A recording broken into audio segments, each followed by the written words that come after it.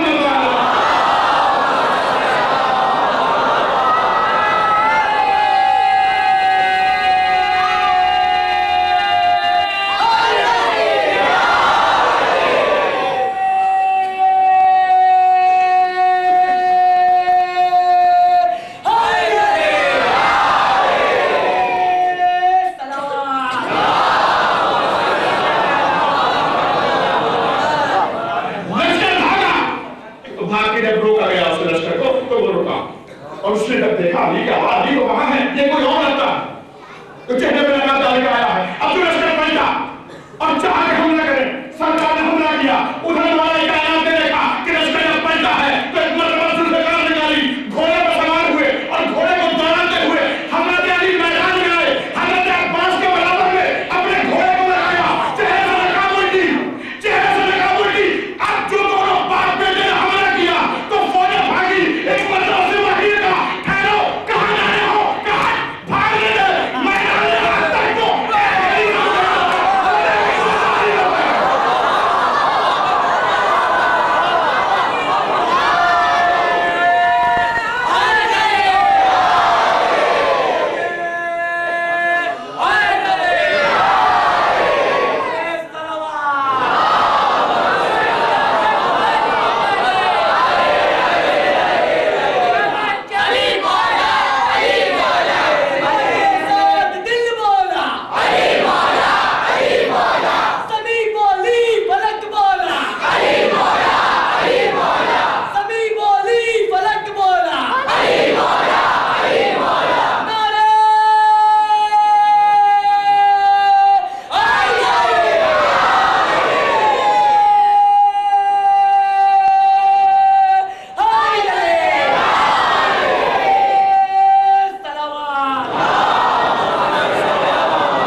دیکھ لو یہاں ایک محمد ہے اور ایک علی ہے. اپنا لباس پہنا کے دے گا کس کو؟ حضرت عباس. قرآن سے یہ بھی بات ثابت ہے کہ حضرت عباس رضی اللہ عنہ اور یہ بھی ہے کہ معصوم کا لباس معصوم کو آنا اس پر بھی ثابت ہے اور علمداری بھی ثابت ہے. حضرت عباس کہا کہ علمداری اس کو ملے گی جس کے پاس علم بھی ہو اور طاقت بھی ہو. اور حضرت عباس کو علم کہاں ملا ہے؟ کربلا میں. اور مولا ظاہری علم کہاں ملا ہے؟ علی بن ابی طالب علیہ السلام کو خیبر میں. اور یہ علم کہاں سے آیا تھا؟ یہ علم جنت سے آیا تھا. اس لیے کہ اللہ نے جناب شیش پر وحی کی کہ اب تم حابیل کے قتل کا بدلہ لو، خون کا بدلہ لو. تو کہا کہ پہلے والے کیسے؟ اب نہ جانے کون کہاں بسا ہوا ہے، کیسے ہم پکارے سب کو اور لشکر تیار کریں. تو اللہ نے جنت سے ایک علم بھیجا. کہا کہ شیش اس علم کو بلند کرو. جب یہ پھیلا ہوا میں لہرائے گا تو جو دور دور بسے ہوئے ہیں وہ دیکھیں گے یہ انوکھی چیز کیا ہے جو آسمان پہ لہرا رہی ہے.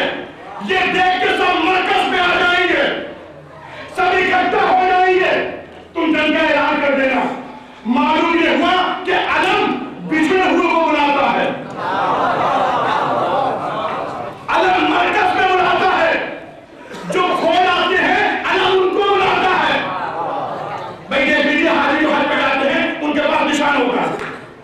تو طرح طرح کے نشانات ہیں، کسی کا کوئی نشان ہوتا ہے، کوئی کسی کا کوئی نشان ہوتا ہے، لیکن پہلے جب حاجی جایا کرتے تھے، قافلے جایا کرتے تھے، تو ان کے پاس ایک پرچم ہوتا تھا، سب کے پاس الگ الگ پرچم، ہر قافلے کا الگ پرچم. کہ بھائی یہ پرچم کیوں ہے، یہ نشان کیوں ہے؟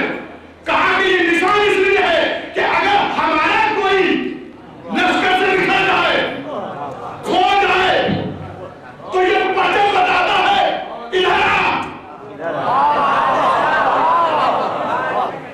ادھر ہے علم. معلوم کیا ہوا پرچم علم مرکز میں بلاتا ہے. اب پتہ چلا 1460 سے ہم علم کو کیوں اٹھا رہے ہیں. ارے علم کو اٹھا کے بناتے ہیں، اگر کوئی راہ میں رہ گیا ہے پرچم لے کے آ جائے. آ جائے مرکز پہ پرچم کو اٹھا رکھا، کہا لو اس کو بلند کرو. ہم پرچم کو بلند کیا، آئے اور جنگ کا اعلان ہو گیا. تو سب سے پہلے یہ اعلان جناب شیش نے بلند کیا، پھر اس کے بعد یہ اعلان نبیوں میں آیا. ہر نبی نے اس علم کو بلند کیا. جناب سلیمان نبی نے اس علم کو بلند کیا، جناب ابراہیم نے علم کو بلند کیا. یہ علم نبیوں میں بلند ہوتا رہا. سلیمان نبی کی حکومت میں یہ علم لہراتا تھا اور سفید رنگ کا علم تھا جو آیا تھا. پھر یہ علم بنی اسماعیل میں آیا.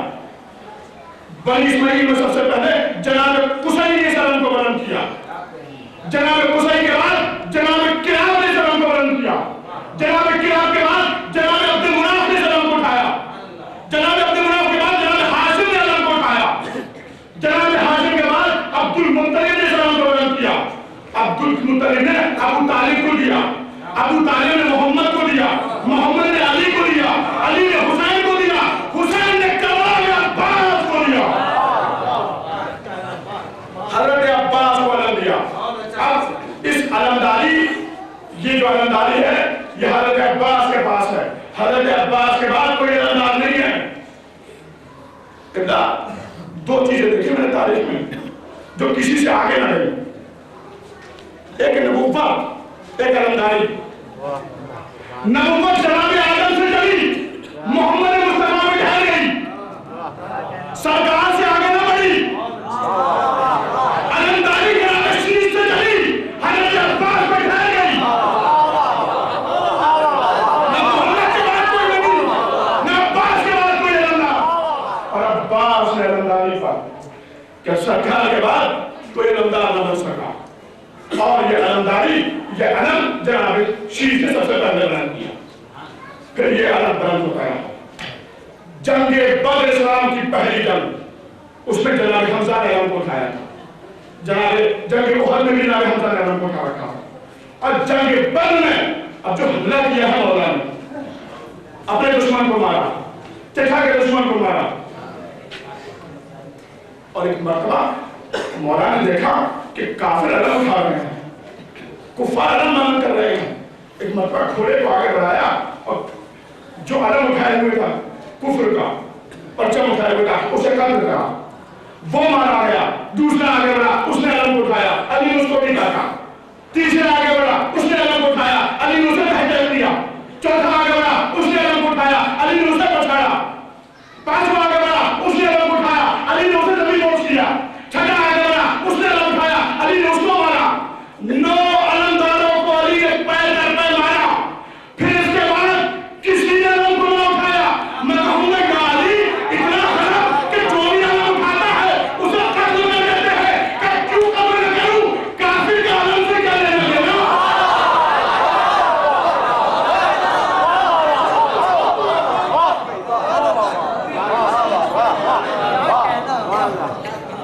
قتل کر دیا. جنگ بدر میں علم بلند ہوا، جنگ احد میں بلند ہوا. یہ علم بلند ہوتا رہا،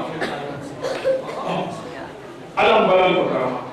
اور حضرت علی کو علم ملا خیبر میں. خیبر میں علی نے اس علم کو بلند کیا.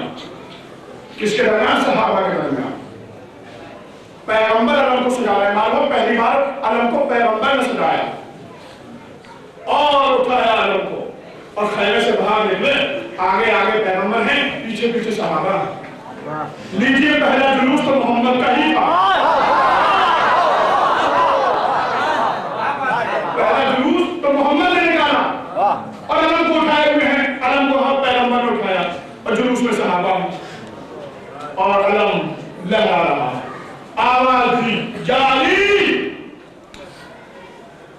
ادرکی نادر علی پڑھ یا زحمت نبی یا ناصر النبی اور علی آئے جی آقا ہو تو جاؤ یہ علم ہے خیبر میں محمد نے علی کو علم دیا کربلا میں حسین نے عباس کو علم دیا وہاں بھی بھائی نے بھائی کو علم دیا یہاں بھی بھائی نے بھائی کو علم دیا خیبر میں علمداری ملی حضرت علی کو کربلا میں ملی حضرت عباس کو لیکن ہاتھوں کو جوڑ کے سر کو جھکا کے میں مولا سے کہوں گا آقا آپ کو علم ملا خیبر میں آپ کے بیٹے عباس کو علم ملا کربلا میں لیکن ایک فرق ہے جس مجمع میں آپ کو علم ملا اس میں کوئی بھگانا تھا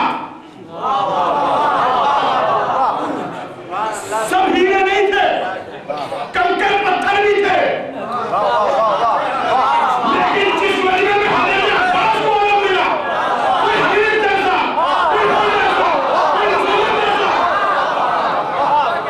ایک جملہ کہہ دوں اے میرے آقا اے میرے مولا کنکر پتھر میں ہیروں کو چننا اور ہے ہیروں میں ہیروں کو چننا اسلام بڑی محمد والا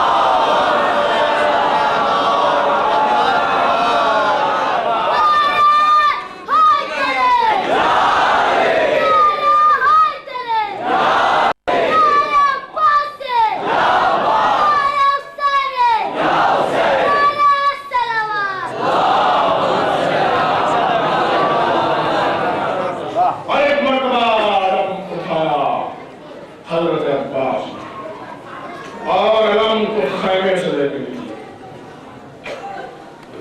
وہاں کس نے سجایا تھا محمد نے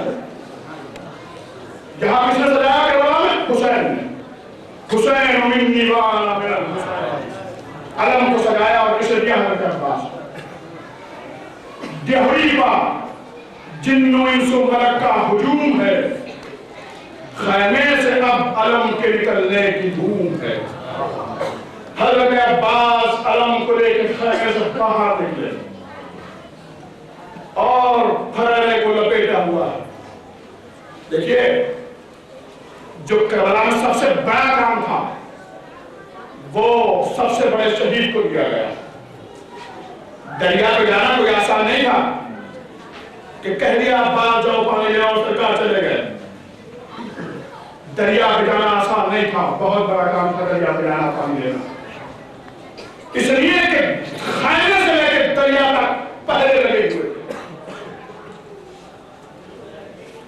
یوں سمجھیے اس سامنے خیمے ہیں اور یہاں پر یہ لشکر پھیلا ہوا ہے لاکھوں کا اس لشکر کے بعد چار آٹھ لاکھ میں پہرے لگے ہوئے اس کے بعد دریا یعنی لشکر ہٹے تو وہ لشکر نظر آئے جو دریا پہ پہرے لگے ہوئے وہ پہلے ہٹے تو کہیں دریا کا پانی نظر آئے آسان نہیں تھا دریا تک پہنچنا سب سے بڑا کام تھا سب سے بڑی شہید حضرت عباس نے علم کر لیا اور دریا کی جانب چلے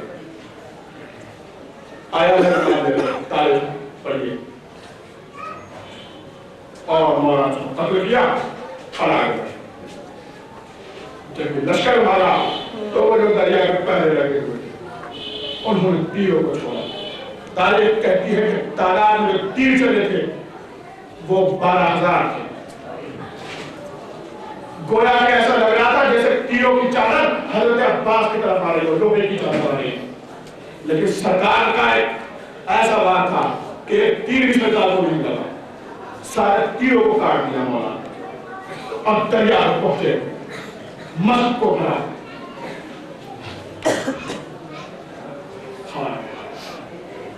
ادھر حسین دیکھ رہے ہیں حضرت عباس دریا سے واپس ہوئے سنتے ہیں آپ مسائل سرکار ایک ظالم نے ایسا بات کیا سرکار کا بازو قلم حضرت عباس کو اس بات کی پرواہ نہیں ہے کہ میرا بازو قلم ہو گیا تمنا ہے کہ اس بات کی کسی طرح سے پانی خیمے تک پہنچ رہا ہے کسی ظالم نے پھر مار دیا، حضرت عباس کا دوسرا بازو کر دیا۔ لیکن حضرت عباس کو پرواہ نہیں ہے کہ میرا بازو کر، تمنا ہے تو اس بات کی کسی طرح سے پانی کھانے تک پہنچ جائے، بس اللہ بدل ہو گیا۔ ایک تیر سنسناتا ہوا آیا، مشق سکینہ پہ لگا، ادھر پانی بہا، ادھر خون پانی ہوا۔ حضرت عباس نے کہا ہے میرے وفادار گھوڑے، اب خیمے میں نہ جانا، چل واپس کر۔ ادھر حسین علی اکبر سے کہہ رہے